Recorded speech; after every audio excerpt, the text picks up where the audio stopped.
Hello everyone, welcome to History and Culture. When it comes to emperors, everyone is undoubtedly familiar. In ancient China, aside from the dragon robe, the dragon throne was perhaps the most striking symbol of imperial power. Interestingly, throughout history, there is a curious phenomenon: some dared to wear the dragon robe, such as those impersonating the emperor or being forced to ascend the throne. However, very few dared to sit on the dragon throne. Why is this dragon throne so special? Is it truly made of gold, given its glittering appearance? And why does it command such reverence? Let us delve into the fascinating story behind it. Speaking of the dragon throne, the most famous one we can see today is located in the Hall of Supreme Harmony within the Forbidden City. According to public records, the Hall of Supreme Harmony, also known as the Golden Throne Hall, the Supreme Golden Hall, or the Glorious Throne Hall, is situated within the Palace Museum at 4 Jingshan Front Street, Dongqing District, Beijing.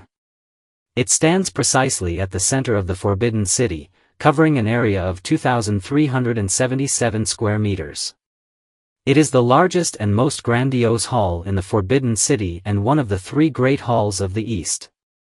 The Hall of Supreme Harmony features a unique design. The central axis of Beijing runs along the imperial pathway adorned with dragon carvings, ascending from a triple-tiered platform and passing directly beneath the emperor's throne, symbolizing the divine mandate of imperial rule. The interior and exterior of the hall are decorated with thousands of golden dragon motifs, and the roof ridge is adorned with 10 ridge animals, something unparalleled in surviving ancient Chinese architecture. The hall was completed in the 18th year of the Yongle reign of the Ming dynasty, 1420, and was initially called the Hall of Reverence for Heaven. It was rebuilt multiple times due to fires and renamed the Hall of Imperial Supremacy during the Jiaqing reign. After the Qing dynasty established rule in Beijing, it was renamed the Hall of Supreme Harmony. In the 34th year of the Guangxu reign of the Qing dynasty, 1695, it underwent a large-scale reconstruction, which was completed 2 years later, resulting in the structure we see today. During the Ming and Qing dynasties, a total of 24 emperors held grand ceremonies in the Hall of Supreme Harmony. The hall witnessed historic events such as imperial enthronements, weddings, empress appointments, and military deployments. Annually, on the emperor's birthday, New Year's Day, and the winter solstice, the emperor would also receive court officials here and host banquets for princes and ministers. On such ceremonial occasions, a grand procession would be set up from the Hall of Supreme Harmony to Tiananmen Square. Musical performances were held outside the hall, with orchestras playing within the Gate of Supreme Harmony. Civil and military officials stood along the imperial pathway according to their ranks, while the emperor's journey from the inner palace to the hall was accompanied by the ringing of bells and drums and the wafting of incense smoke. The scene was solemn and majestic, fully embodying the supreme authority of the feudal emperor. Thus, the dragon throne in the Hall of Supreme Harmony became the ultimate symbol of imperial power. This dragon throne is not merely a decorative item but a relic with over 500 years of history. Its story is steeped in legend. For a long time after the establishment of the Forbidden City, the exact location of the dragon throne remained unknown until 1959, when an old photograph of Emperor Guangxu sitting on the throne was discovered. This revelation finally shed light on its appearance. Later, the throne, long hidden in a forgotten corner of the Forbidden City, was rediscovered. When staff carefully dusted off the surface of the throne, a radiant golden dragon throne re-emerged for the world to see. The throne was subsequently returned to the Hall of Supreme Harmony and reunited with the Qianlong mirror. Historical research suggests that this throne dates back to the Jiaqing reign of the Ming dynasty, making it a precious artifact with over 500 years of history. It has witnessed the rise and fall of several dynasties and carries countless historical stories. So, why was this centuries-old dragon throne once relegated to a dusty corner? This brings us to an individual, Yuan Shikai. During his bid for imperial power, Yuan Shikai visited the Hall of Supreme Harmony, with the intention of sitting on the dragon throne. However, he found the throne's design to be quite tall, making it difficult for him to ascend smoothly. What unnerved him even more was the Qianlong mirror hanging above, which seemed to watch him intently, leaving him deeply unsettled. The Qianlong mirror is a special ancient bronze artifact believed to ward off evil. It is shaped like a hollow sphere with a highly polished, mirror-like surface. Unlike ordinary mirrors used for grooming, the Qianlong mirror was placed high above, symbolizing divine will. Legend has it that the mirror could distinguish between a true emperor and a pretender, if the person seated on the dragon throne was not the rightful ruler. The Qianlong mirror would fall and strike the impostor, potentially causing harm. Yuan Shikai was deeply shaken by these legends. To avoid any accidents, he ordered the throne to be moved slightly. However, this did little to ease his fears. After much deliberation, he decided to replace the original throne altogether, choosing to use a new one that he personally designed. It is said that this new throne was lavishly crafted at great expense, featuring a more Western-style design and shorter legs for Yuan Shikai's convenience. The original throne was subsequently moved to a corner and sealed away.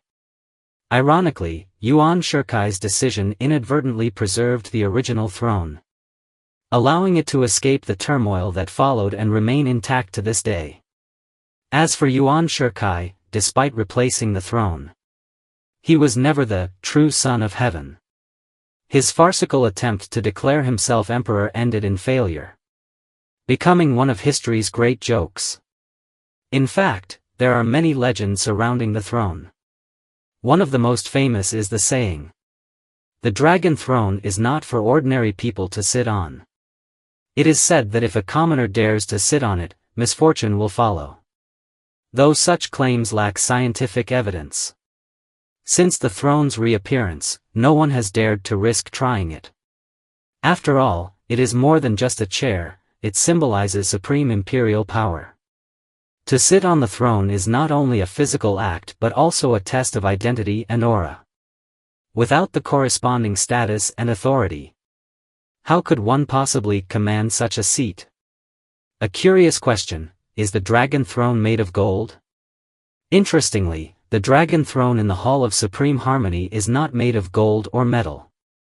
It is crafted from golden nanmu, a rare and precious type of wood, and coated with a layer of golden lacquer.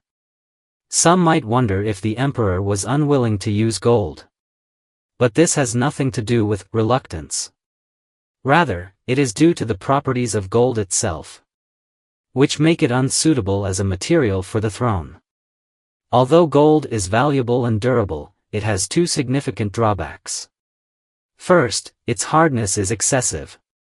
Sitting on a rigid golden throne daily would have been far from comfortable for the emperor, making this symbol of luxury more of a nuisance. Second, gold has poor thermal conductivity. In hot weather, it can become scalding, while in cold weather, it turns icy. Imagine sitting on a scorching chair in summer or an unbearably cold one in winter. Such a throne would be more of a torture device. Thus, practicality was a key consideration for the emperor. Traditional furniture was typically made of wood, valued for its moderate hardness and relative comfort. However, the emperor's status called for more than just any wood. He chose the finest, golden nanmu. What makes golden nanmu so special? Golden nanmu is a rare and highly valued wood native to China, mainly found in western Hubei, northwestern Guangxu, and Sichuan. It thrives in warm, humid environments and can withstand heat and cold. The trees usually grow at elevations of around 1,500 meters in shady valleys or near streams. Golden nanmu requires specific soil conditions, preferring deep, well-drained, neutral, or slightly acidic soils. In traditional Chinese architecture, golden nanmu has always been considered the finest construction material. This is due to its many exceptional qualities. Corrosion resistance and insect repellent properties. Golden nanmu has outstanding anti-corrosion features, allowing it to last hundreds or even thousands of years. Comfortable thermal properties. Its unique characteristics make it cool in summer and warm in winter. Ideal for furniture use. Dimensional stability. Golden nanmu is tough and stable, resistant to cracking or warping. Elegant appearance. Its natural grain is fine and shimmering, exuding a golden sheen and unmatched beauty. These qualities made golden nanmu a favorite material for imperial palaces, religious buildings, and royal tombs. Buddhism also holds golden nanmu in high regard, associating its golden luster with sanctity, leading to its use in many Buddhist temples. Furniture and artifacts made from golden nanmu have become precious symbols of Chinese culture. A material fit for an emperor. Using golden nanmu for the dragon throne perfectly matched the emperor's needs. It became the ideal choice for crafting the throne.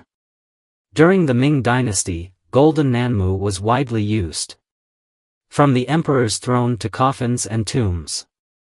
This abundance suggests that golden nanmu was relatively plentiful at the time. However, by the Qing dynasty, golden nanmu resources had dwindled significantly. Legend has it that Emperor Qianlong even ordered golden nanmu to be salvaged from Ming dynasty tombs for use in building his own burial site. Golden nanmu's value rivals that of gold. It is both practical and symbolic of status and power, earning it the nickname, Gold Among Woods. Thus, crafting the dragon throne from golden nanmu in no way diminishes its prestige. According to some historians, the dragon throne is more than just an object. It carries with it countless historical stories and cultural significance. These invaluable artifacts serve as silent witnesses to history. This is the History and Culture channel. Liking and subscribing are the greatest help and support to us. Thank you everyone and see you in the next time.